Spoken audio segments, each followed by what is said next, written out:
Very good morning to everybody. Good morning, True, everybody. Kupela, morning, True, Dabanamona. Welcome to the latest online business briefing from Business Advantage PNG, PNG's top-ranked online business magazine. My name is Andrew Wilkins. I'm the Publishing Director at Business Advantage International, and I'm your moderator for this morning's briefing. Firstly, I'd like to thank KPMG in Papua New Guinea, who are sponsoring this morning's event. This is enabling us to bring it to you free of charge. So our sincere thanks to Zani Thiron and her team.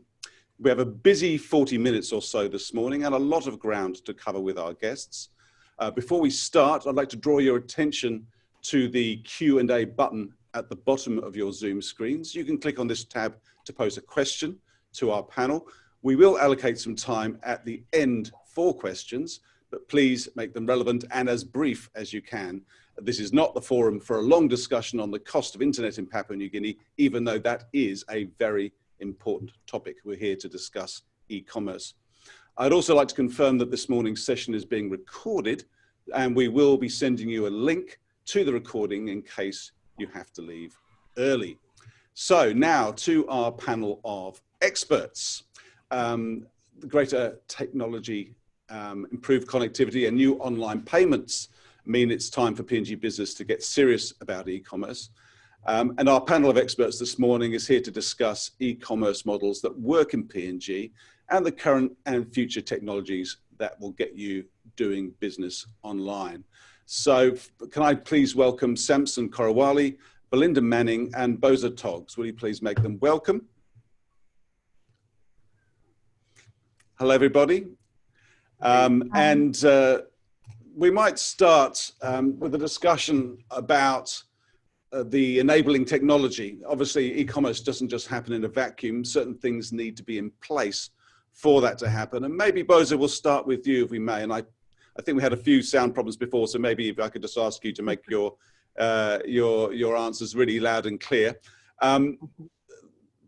The game changer for a lot of this is to do with improved connectivity in PNG, and particularly the Coral Sea cable and the Kumul submarine cable. What's the current status of connectivity in PNG as far as Telikom is concerned, what you're able to offer to your customers? Okay, thank you, Andrew. To start off with, Telikom, because we've split our business, so the mobile is now run by another entity, which is B-Mobile. So Telikom is purely for fixed. I just thought I'll clarify that at the beginning. If we look at for Telikom, a lot of the infrastructure, the backbone of the internet connectivity is actually telecoms. So we have microwave links that go all the way, traverse through the highlands to the coastal areas. We've got now the submarine cable, which we have bandwidth slice from. And on our own, we also have our other links going across to the outer islands. So with Telikom, we can provide the connectivity or platform for internet to be used. And in terms of the internet prices, as a result of Kumul cable coming in, Coral Sea cable coming, that's a bonus because that will open up high-speed capacities to the customers, and especially to businesses who want to go into e-commerce. And with a recent reduction in prices, that also makes it affordable now, but there's still plans we're still having some consultative work going on to further reduce the prices in due time. So I think that's what Telikom stands to offer in terms of fixed line and the Kumul submarine cables coming in that we can utilize as a partner in e-commerce, providing the technology. Do you have an idea of when the cable is going to be commissioned? Or I think I had heard it might have been even as early as July or August. Yes, Kumul cable, the Coral Sea cable, the submarine cable, the Kumul cable is already up to Medang. There's another cable coming from the north that's coming from Indonesia down to reach the upper part of the country. That's planned for hopefully end of this year and or to beginning of next year. But the Coral Sea cable is already been commissioned, so it should be ready, I guess, available for use. So that's another redundancy there as well. But we still have our PPP one, yeah. Yeah, we should say that the internet pricing is currently under review by the ICCC in Papua New Guinea, and I believe that's an ongoing inquiry, and that will hopefully deliver exactly what pricing business will be able to buy data from, and also from companies who are buying data from PNG Dataco, what price they're going to be able to buy it from. So we've got improved internet connectivity. One of the other things I noticed, Bosa, is that we now have data centers in PNG cropping up for the first time. What's the implication of local data centers actually being in country? Data centers in country has an advantage whereby because it's local, it's hosted here. So in the event there is one of those, I guess, the submarine cables, if there is a severe in one of the links that we have, the customers that are using data centers locally should not experience any downtime. And with the superhighways currently here, that helps them in terms of hosting data center services, for instance, like Telikom is contemplating into hosting data center services, making use of our microwave links and the current submarine cables as well. So data center, I guess, hosting and going in that direction is also new. Many people we have dated like that's been running. Companies have been running on their own, but it's only for their purpose. But now with big bandwidth, high speed, lowered prices, businesses are open to go into data center business. Naturally. So we have connectivity faster than PNG's ever had before, and more to come. We have better redundancy and backups as well, our ability to back up locally and use local data centers. I guess another key component of running e-commerce is having some way of receiving money online. And I guess, Belinda, that's where the banks come in, and BSP, your bank, has its own internet payment gateway, which you're now rolling out to customers. Can you talk a little bit about how that works in practice and what kind of services the bank can offer companies looking to get into e-commerce? Thank you, Andrew, and thank you for the question. So BSP actually has had an internet payment gateway for the last 18 to 24 months. It's been a work in progress. We've really had to chip away at how best to address, from a developer's experience perspective, a seamless onboarding of the actual service itself. So we have actually been working with Samson and one of our SMEs, Genia, who's Tapioca Delights, as a use case, and pleased to say that we launched them this year as one of our very first, apart from being mobile to come on board. So it is there is growing interest. We're currently offering a platform that isn't proprietary owned to BSP. In addition to that, the pricing of it still needs to be addressed because we need to make this affordable for all segments in the market. So pleased to say that come the coming weeks we'll be launching a service, or an improved service, that actually offers not only for scheme cards, but it opens up to the whole market in PNG. So customers will only need to have a bank account and not just a Visa or a MasterCard, but any proprietary card that's issued for BSP, by BSP, sorry. So we're extending our reach from a consumer perspective from 60,000 all the way to about 1.7 to 1.8 million customer reach, which I think is going to be critical for the market.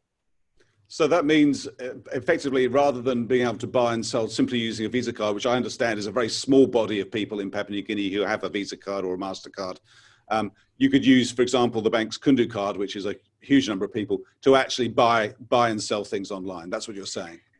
That's correct, and it completely opens up, and I think it's going to influence the domestic market for those merchants, MSMEs, medium to large corporates who are looking to service the domestic market.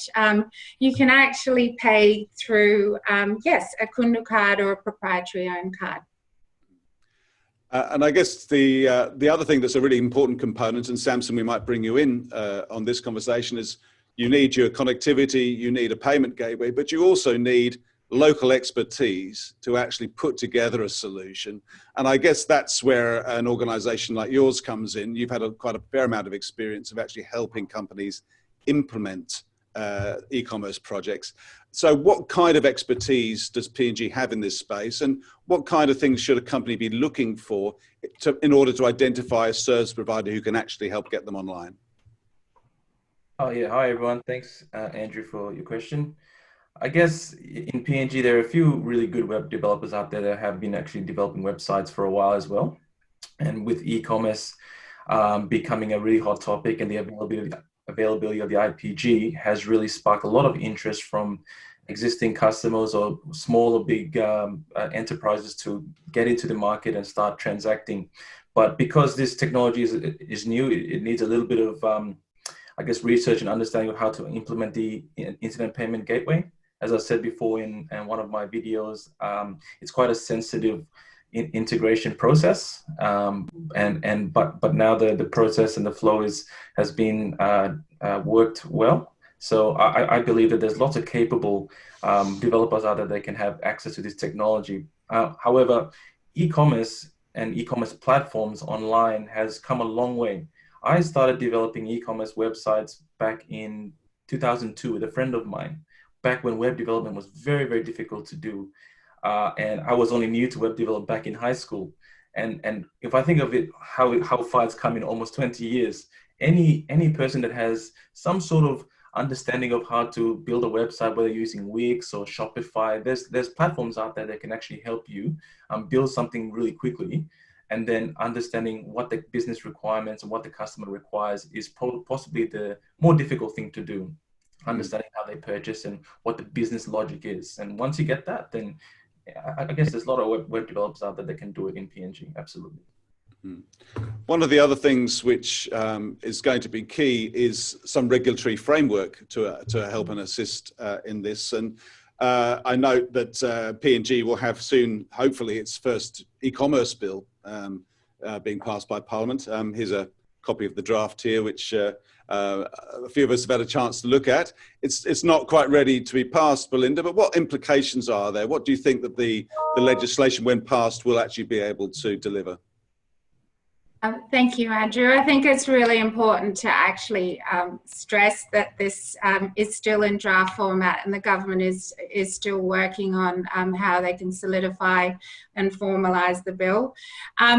It's important that the government look to uniformity of rules, right, and regulations and standards to help support the industry and also consumer confidence. I actually think it's great that the government's actually starting to look at enabling policy laws around the digital space.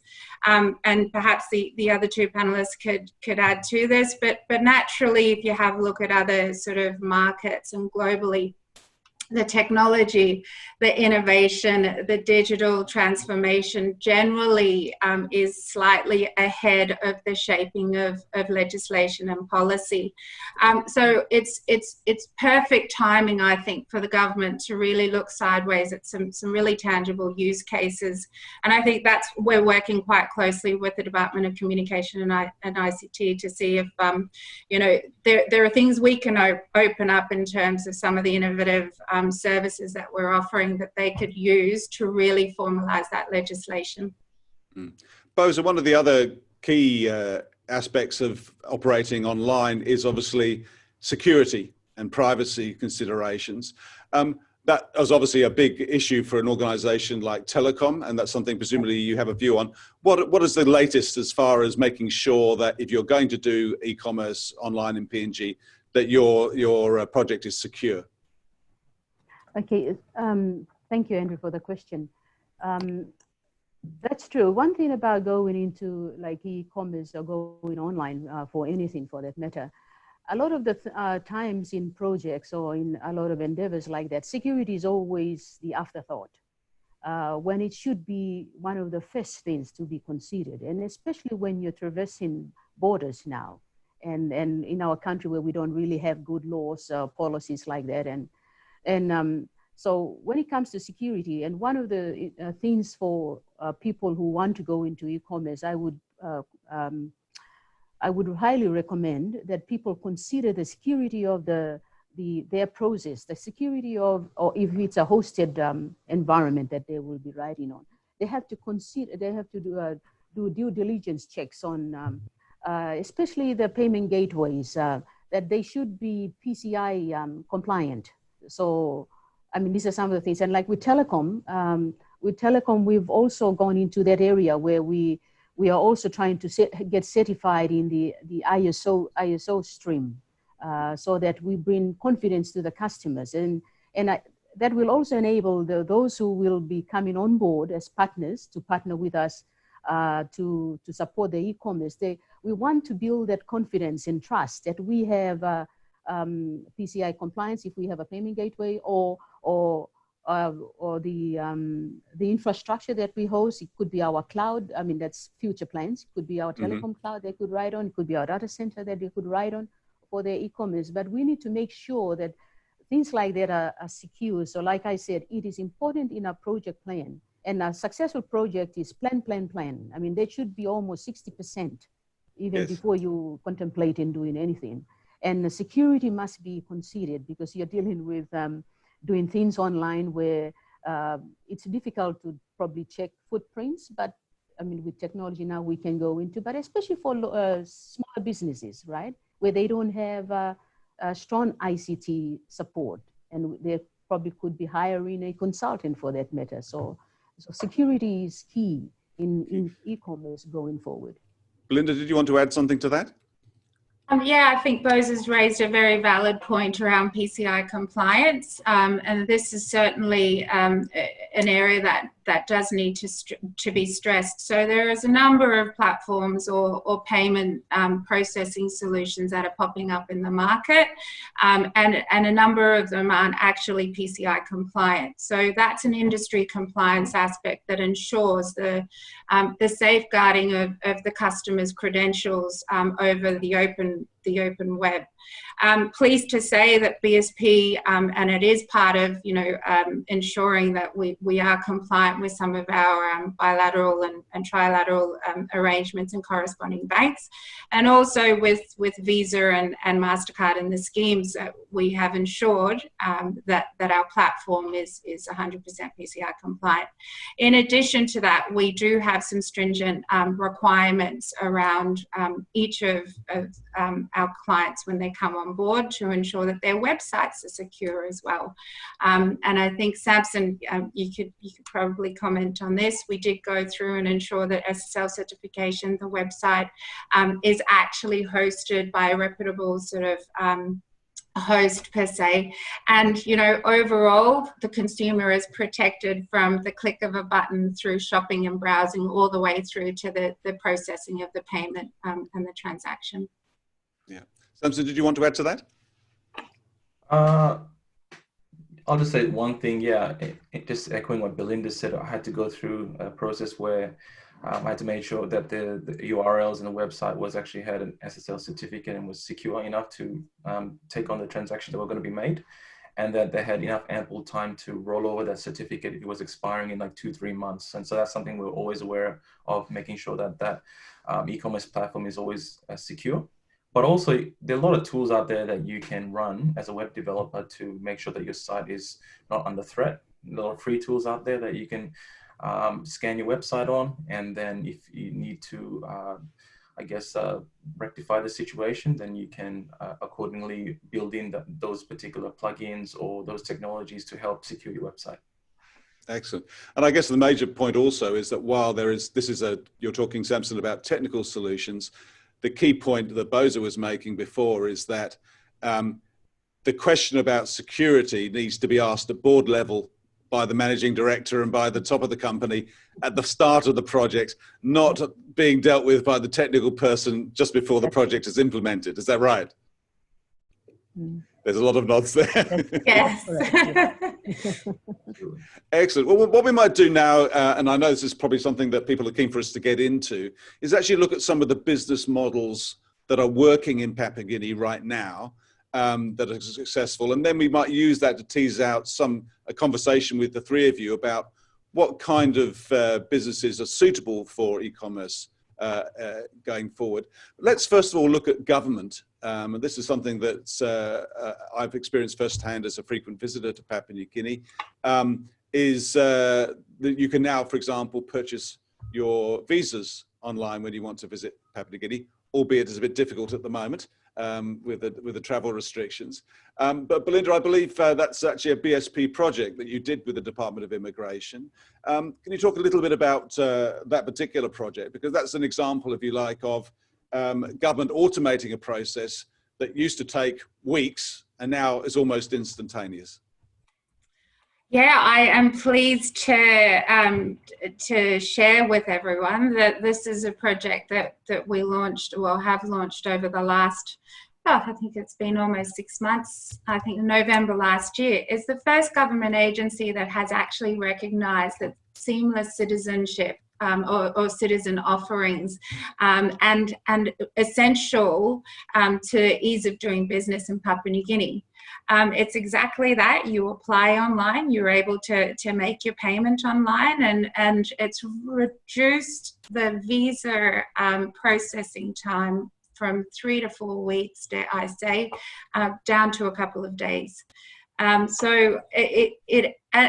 in addition to that, in the past, one of their challenges were that they had posts globally, and the remittance or the payment of those fees actually sat in an offshore account. So by allowing a centralized e-commerce platform, it means that we bring that revenue back home, and it's actually quite a transparent way of handling payments and settlements as well. And I believe it's not the only government project you're currently working on as well? Yes, there's a few others out there. We're really trying to look at some of the agencies that offer ongoing services or annual-based services. So, for example, MVIL, the ability to register your vehicle, apply for a new license. We're in conversations around that in that space. We have actually got the national judiciary system, and we're in conversations and some interest there. We're working closely with the Department of Communication and IT to see how we could actually look at opening up to some of the other government agencies as well. So if there's anyone from the government listening, and you're in a position to come on board, it's not a sales pitch. We're very eager to work with you. Yeah, and I guess particularly in a situation where we seem to have an ongoing rolling state of emergency, perhaps, though the official one has ended, you don't need to have a branch open. You don't need to have people lining up and queuing up for to pay for things if you've got an e-commerce facility on your website. Bosa, I wasn't sure whether you had any particular projects related to government you wanted to mention at this stage. Yeah, maybe not directly in terms of e-commerce for the government. But a lot of the government areas, the government departments, and especially the Aegis project, the Aegis data center, Telikom has provided, assisted in terms of the dedicated link, dark fiber to their data center. But in terms of, say, e-commerce, we haven't directly, although right now there are some discussions that are currently happening with both the government and as well as the corporate bodies and some SMEs. There are some discussions on the e-commerce side, but there are just discussions at this stage.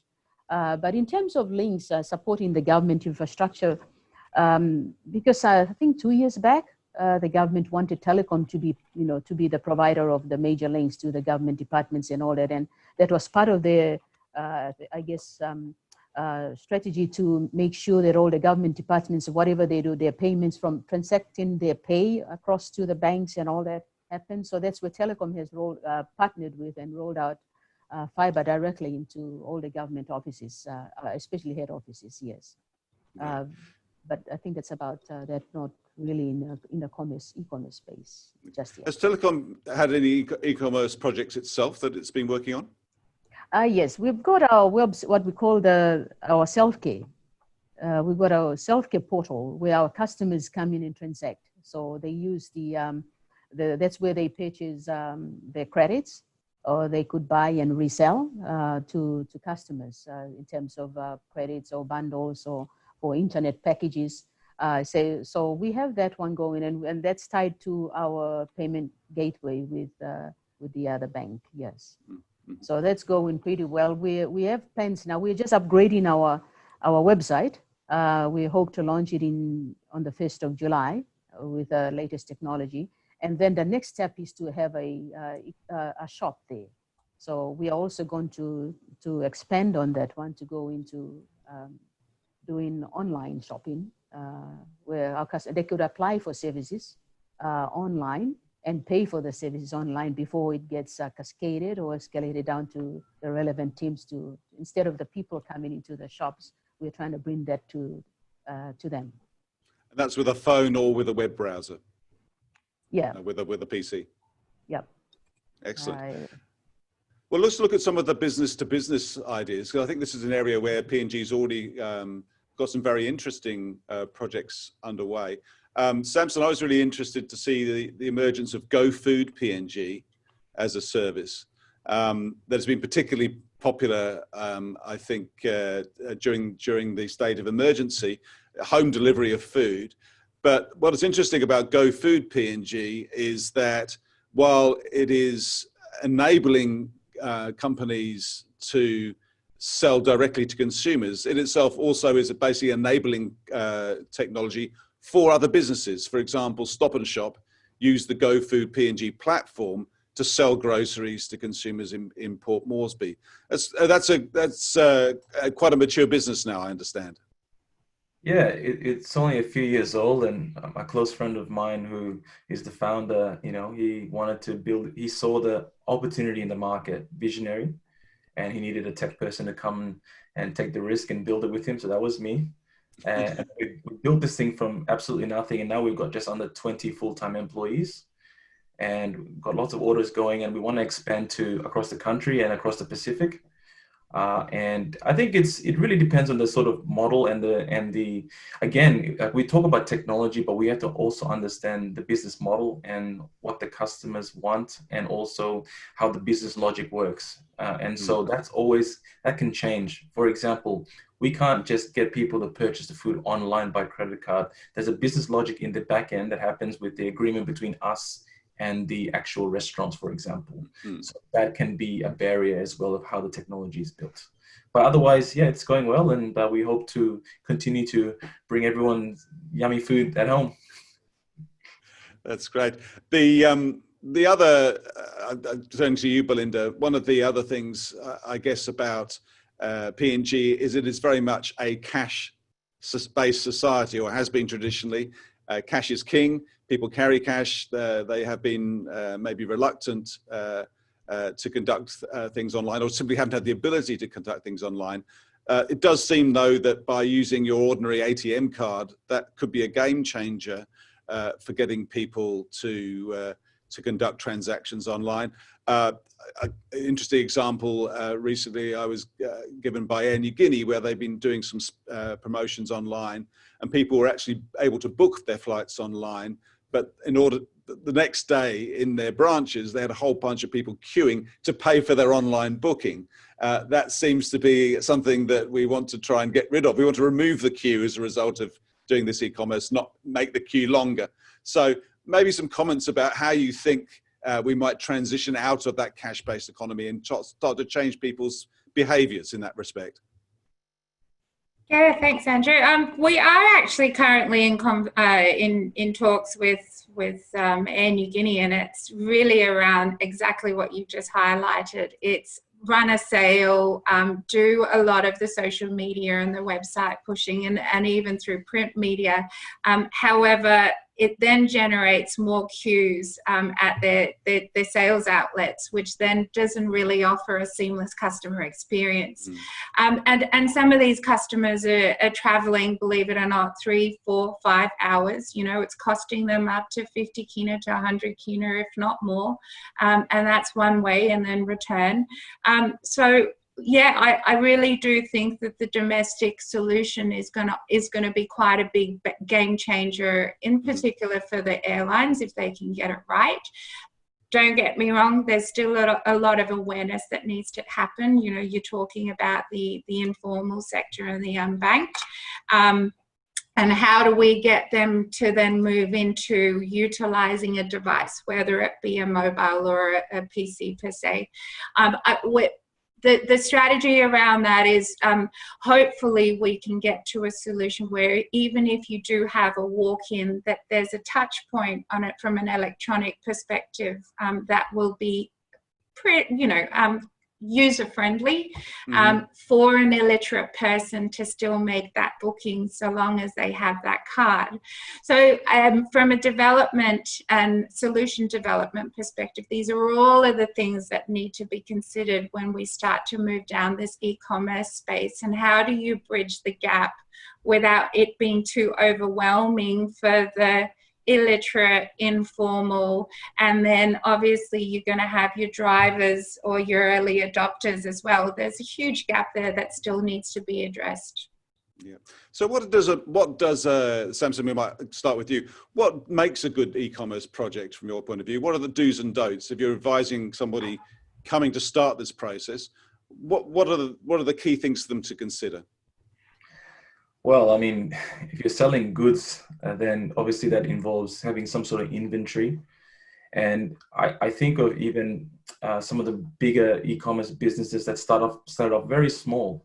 You know, they didn't have any inventory. So building something that can accept payments upfront straight away as a deposit to gain some capital to then provide the service would be the best way to do it, rather than taking orders and having to put the capital up. And then what if an order doesn't come through? Then you're left with, you know, a big hole in your bank account and the service not been brought. So that I see that as something that kind of happens a lot in business, where you know, you have to be very mindful of, you know, your bottom line, and then putting in things in place so that you can accept payments for deposits or upfront so that you can provide the service. So when it comes to inventory, I mean, for me, I love working with SaaS products.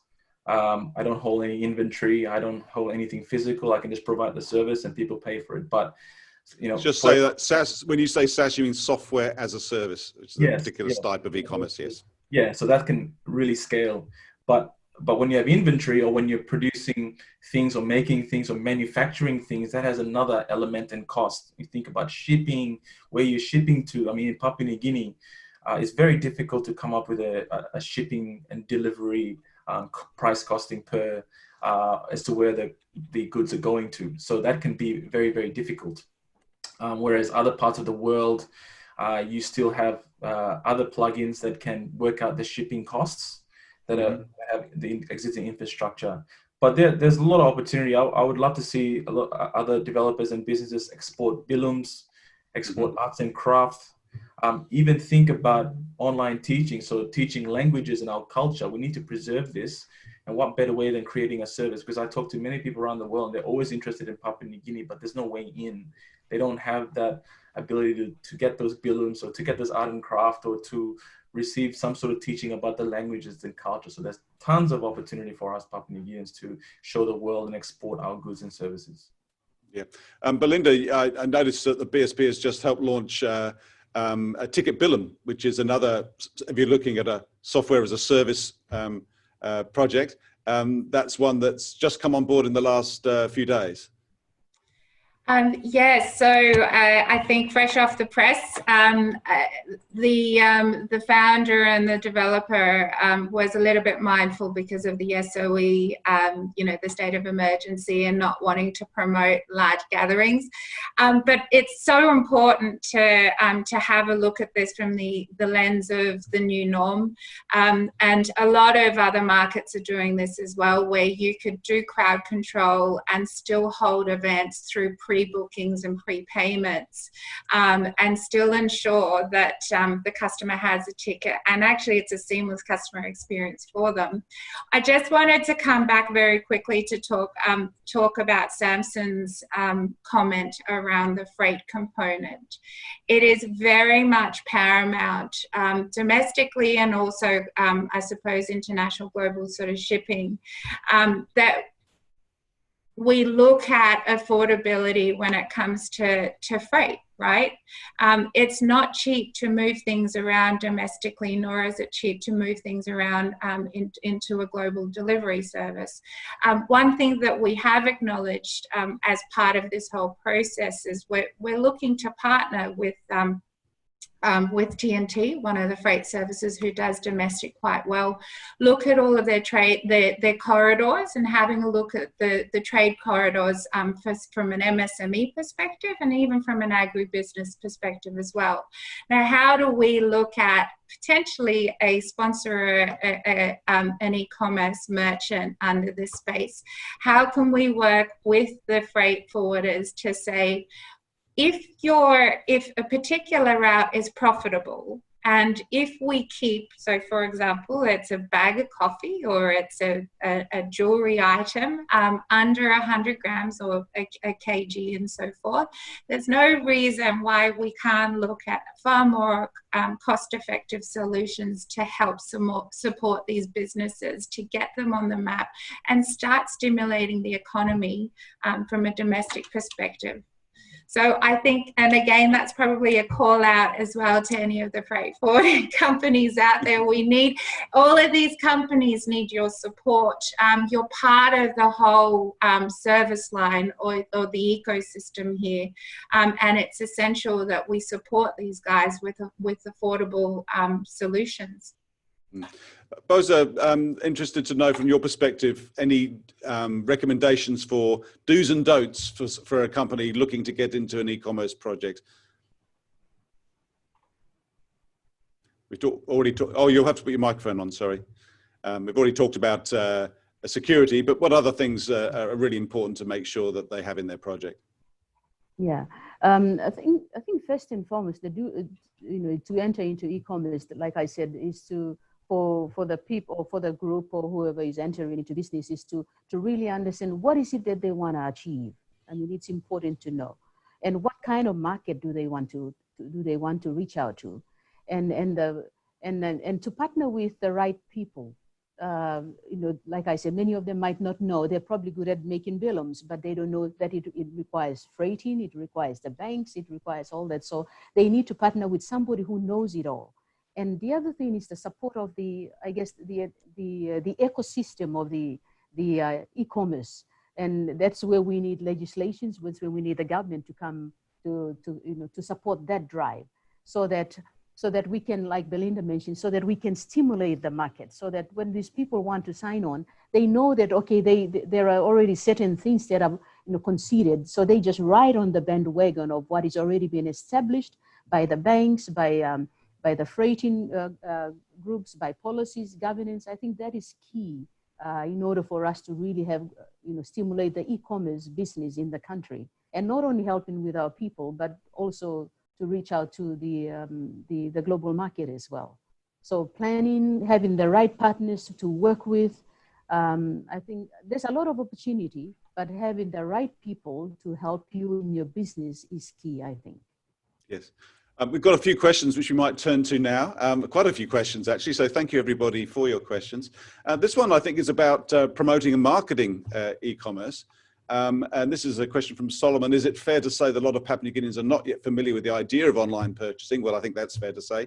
And how can we enable proper awareness to get more people on board with online purchasing and e-commerce growth? I think that's related to that also, is when you have your own e-commerce facility, how do you go about marketing it effectively? So maybe Samson, we might start with you on that.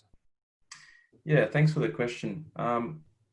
I know that Facebook and Instagram have a very, very active presence in PNG, and they're free tools. So if you talk about marketing and getting your product out there, well, you got social media that's very widely used across Papua New Guinea. There's a lot of people active on there, and I see a lot of businesses having so many interactions when they get their business up online and socially promoting their products or their services. So I would start with using free tools like social media. There's a ton of other free tools that you can use to get your product marketed, whether it be CRMs like HubSpot that have free tools for you to engage with your customers and have tracking emails and a database full of who are your potential customers that you want. And then there's also other video streaming tools like, for example, Zoom or YouTube, that you can post your videos and make little videos about your offers and servicing. So yeah, I think you need to utilize that and really start to engage with your audience. Excellent. Do you want to add anything to that, Belinda? Yeah, if you're going to go through a financial institution and utilize their platform, then it's fair to say that you should be asking as a consumer of that platform for the adequate support. Each of these financial institutions, including BSP, have a broader reach. We also have fully pledged marketing and PR teams.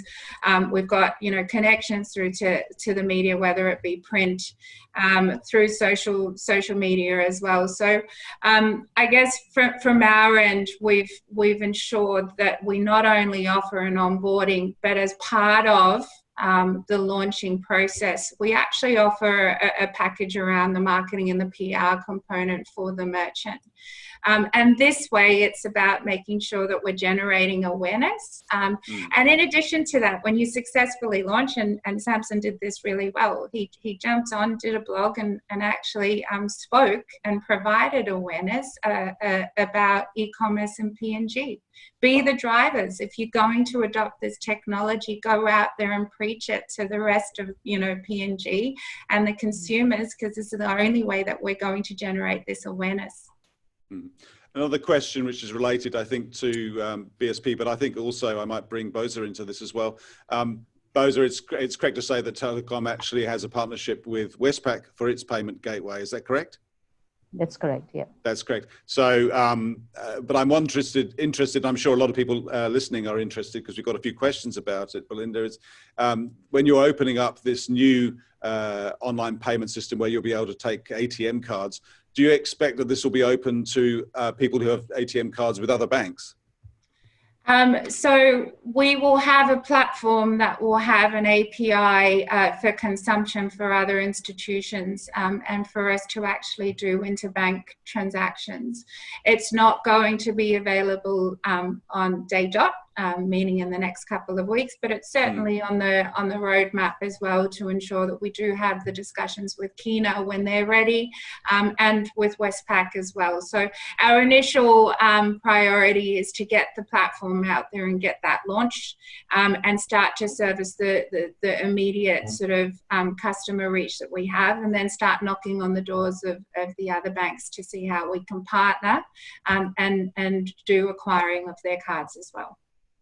And you mentioned sorry, just to note, we do actually acquire their Visa and their MasterCards. This one is just around opening that that reach out to their proprietary issued cards. Yeah, so you can use other banks' Visa cards and MasterCards now. Yes, yeah. That's correct. Okay. The other thing is question, does BSP plan to partner with global entities such as Stripe, 2Checkout, PayPal, Shopify, and piggyback off their onboarding processes? And I guess we could also ask that of Bosa as well. So the solution we'll be bringing to market in the next couple of weeks is actually going to be a fintech of its own that's going to be in direct competition with Stripe and PayPal. Right. So the answer to that one is if you're after a solution that will allow you to settle in PGK, because Stripe and PayPal don't, it's still an offshore settlement, it's coming. It's coming in the next couple of weeks. We'll also be exploring, because what PayPal do is technology around card on file. So the ability to keep your credentials on file, where you don't have to constantly present your card every time you want to shop online. So that too is coming. So watch the space. Bosa, did you want to add anything to that? Yeah, in terms of like giving opportunities, different ways of payment, and Telikom will definitely is considering partnering with other providers like PayPal and all that, like to start with our e-commerce solution that we currently have and moving forward. So these are things that we have been considering as part of our upgrading, as part of our reach to go beyond into the digital space.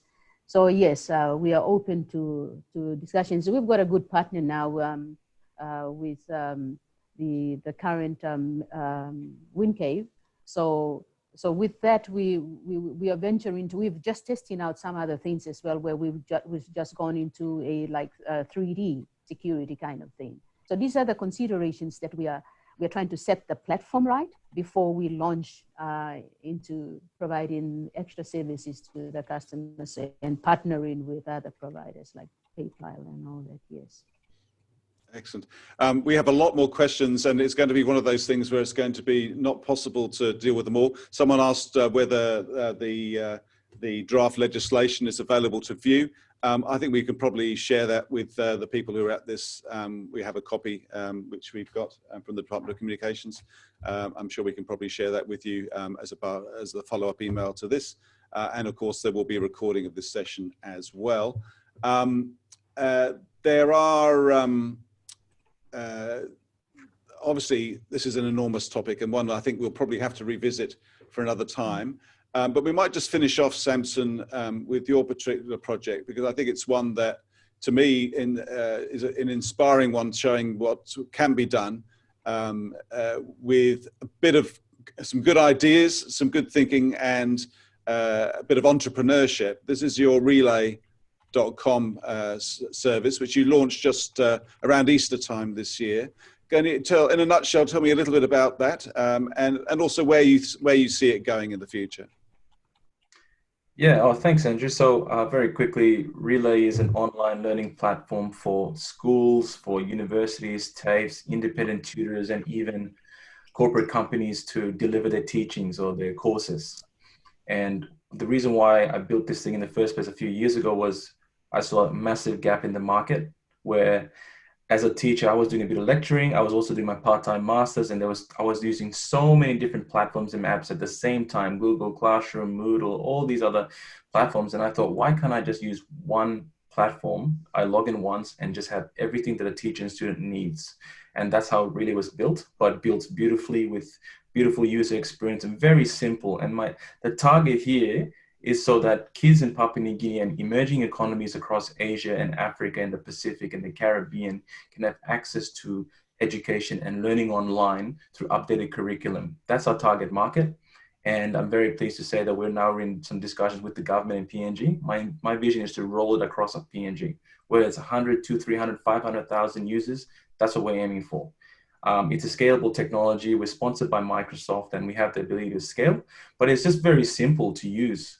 And so I believe that, you know, if I think about my own dad, who was a village kid outside in Port Moresby, he had to walk many, many miles to try and get educated. It was very difficult. Well, now with this sort of tool, we can partner with satellite companies and provide digital devices for kids to be able to learn in rural Papua New Guinea. And that's, for me, that's the passion, and that's where we're starting with at the moment. But equally, bring that same solution to Harvard and Stanford one day, where at the elite, they can use a beautiful, simple tool to learn and to deliver their learning content. Samson, thank you so very much for giving us that brief description. I'd like to thank all of our panelists. Belinda, thank you very much. Bosa as well. As I said, it's a big topic and one that's very hard to cover in such a short time. What I will do, though, is I will share some of the questions we received from individuals, which are about specific services that Telikom offer and BSP offer. So I might send those to you for you can then, we might compile those answers and share them with the people that have attended today. Thanks to everybody who's joined us this morning. We'll hope to have another online business briefing for you in a few weeks' time. It's part of an ongoing series of business briefings that we're doing to help business in PNG during this time. And our thanks also finally again to KPMG, our sponsors for today's session. Have a very good morning, everybody, and thank you very much.